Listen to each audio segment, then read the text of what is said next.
In today's video, I'm going to teach you how to fix Steam no connection but I have internet.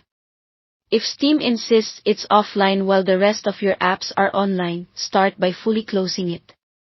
Don't just hit the X, open Task Manager with Ctrl-Shift-Escape, find every Steam entry, and end tasks so no background processes are left running. Also check the system tray and exit there if you see the Steam icon. Relaunch Steam once it's completely closed. If it still refuses to connect, give your PC a quick restart to clear any lingering locks on network sockets. This quick reset is often enough when a prior session crashed or an update left Steam in a weird state. Next, try launching Steam with elevated permissions. Right-click the Steam shortcut or the Steam executable and choose Run as administrator. Approving the prompt lets Steam create and update the files and network routes it needs, which often resolves stuck connection states. Once Steam is open, force a quick handshake refresh by toggling modes. In the top left Steam menu, choose Go Offline, wait for it to switch, then go back to the same menu and choose Go Online.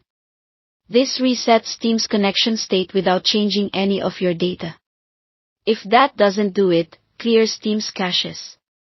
Go to Settings, open Downloads, and click Clear Download Cache.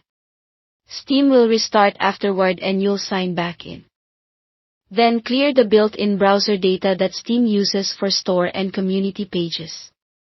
In Settings, open In-Game and select Delete Web Browser Data.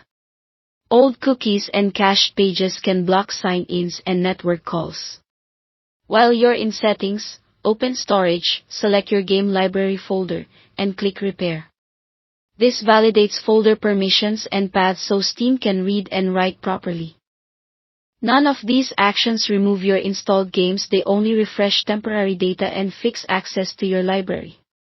Finally, make sure Windows Firewall isn't blocking Steam.